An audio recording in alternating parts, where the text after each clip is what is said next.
कांग्रेस नेता राहुल गांधी की संसद सदस्यता बहाल होने को लेकर तमाम कयास लगाए जा रहे हैं। अब कांग्रेस के वरिष्ठ नेता आनंद शर्मा ने कहा कि राहुल गांधी का दोषी सिद्ध होना और लोकसभा से उनका अयोग्य साबित होना कानून में गहरी त्रुटिपूर्ण है। उम्मीद है कि इसे ठीक कर लिया जाएगा क्योंकि भारतीय न्यायपालिका के लिए लिटमस टेस्ट होगा। दरअसल ये बात उन्होंने ऑल इंडिया कांग्रेस कमेटी के मुख्यालय में एक प्रेस कॉन्फ्रेंस के दौरान कही है। उन्होंने कहा कि राहुल गांधी की सजा और अयोग्यता के फैसले के बारे में बहुत कुछ कहा गया है।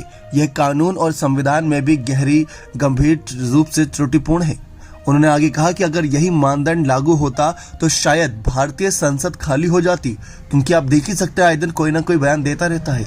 राजनीतिक दलों के ज्यादातर बड़े नेता दशकों तक संसद से बाहर रहते, लेकिन ऐसा नहीं हुआ। शर्मा ने कहा कि यह भारतीय न्यायपालिका के लिए भी एक लिटमस टेस्ट होगा।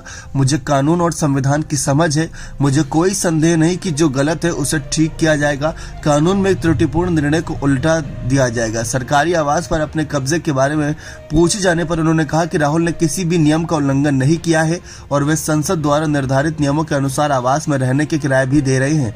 बताते चले कि राहुल गांधी को सूरत की एक अदालत ने मानहानि के मामले में दोषी ठहराया था और 2 साल की सजा हुई। इसके बाद कांग्रेस नेता को संसद से अयोग्य घोषित कर दिया गया था। लोकसभा सचिवालय की ओर से राहुल गांधी को 22 अप्रैल तक तुगलक रोड स्थित अपना आधिकारिक बंगला खाली करने के लिए भी कहा गया है।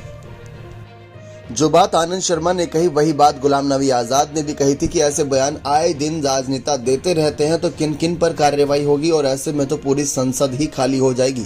तो इस पूरे मामले को प्रकरण को उन्होंने साफ कहा था कि कहीं ना कहीं इस मुद्दे को गंभीर रूप से लेना चाहिए और राहुल की संसद सदस्यता बहाल कर देनी चाहिए, क्योंकि ऐसे स्पीच आए दिन कोई ना कोई देता रहता है। लेकिन अगर मानहानि हुई है, किसी के मान सम्मान को ठेस पहुंची है तो राहुल को माफी भी मांग लेनी चाहिए थी। ये नहीं जिनके खिलाफ उनके पास सबूत है, मतलब जो अगर पीएम मोदी या बड़े बड़े बिजनेसमैन पर आरोप लगा रहे हैं, अगर उनके पास सबूत है उनके खिलाफ तो माफी ना मांगे। लेकिन जिन व्यक्तियों को ठेस पहुंची, जो मोदी सर ने मामले में अगर मोदी समाज को ठेस पहुंची तो उनसे माफी मांग लेनी चाहिए थी। ऐसी बातें निकल कर सामने आई।